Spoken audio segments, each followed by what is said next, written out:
After Nala left Damayanti, hoping she would find her way back to her parents, he wandered aimlessly in the forest.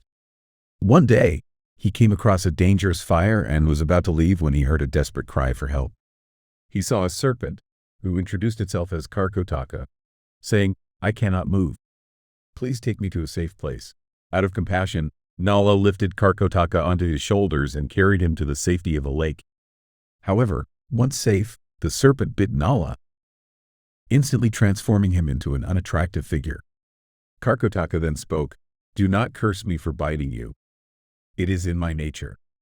Right now, it's better that you aren't recognized by others in your current state. In time, you will regain your true form whenever you wish. Additionally, my venom will protect you from diseases and any kind of contamination. Consider this a hidden blessing." Grateful for the serpent's wisdom, Nala thanked him and made his way to Ayodhya, where he sought employment with King Rituparna. He introduced himself as Balka, claiming, "I am an expert cook and can tame the wildest of horses." The king accepted him into service and assigned 2 assistants, Jyala and Varshnaya. Unbeknownst to Varshnaya, who had once been Nala's charioteer, he was now assisting his old master without recognizing him. Despite his new life, Balka, Nala, spent sleepless nights thinking of Damayanti. One night, overwhelmed with longing, he began to sing out loud, "My beloved Damayanti, the light of my life, where are you? Have you reached the safety of your parents' palace?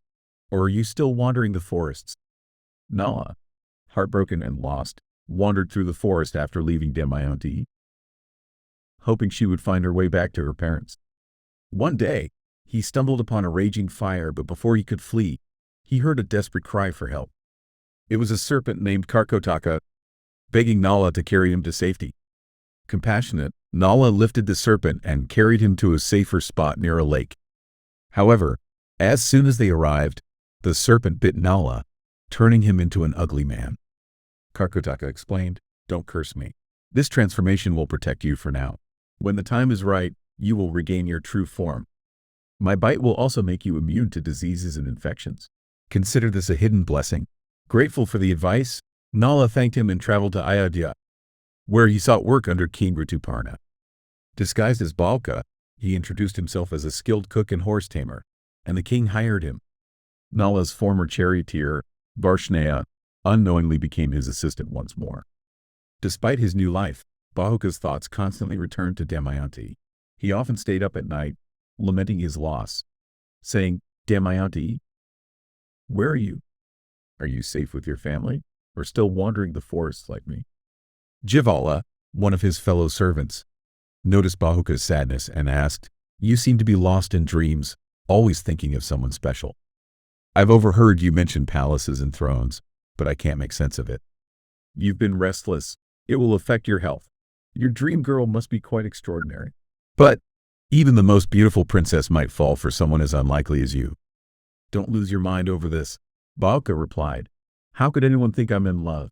Look at me. Even the least attractive woman wouldn't want me."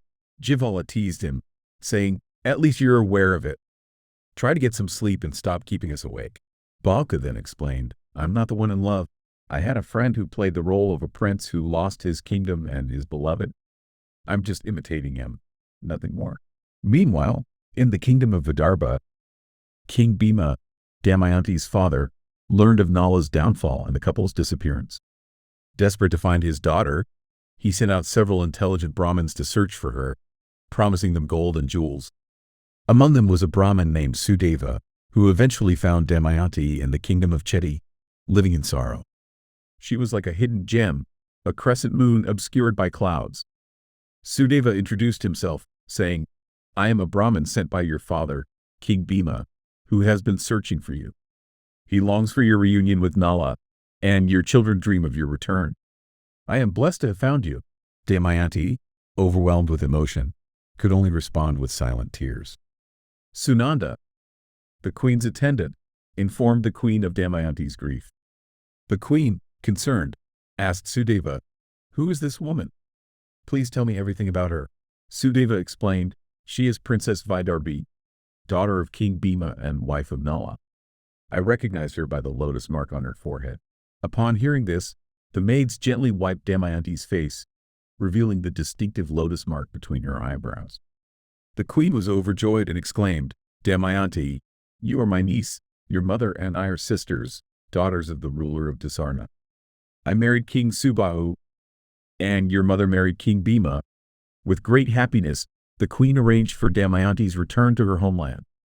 She sent her off in a royal chariot, accompanied by precious gifts, an honorable escort, and Sudeva. Damayanti was finally on her way back to Vidarbha.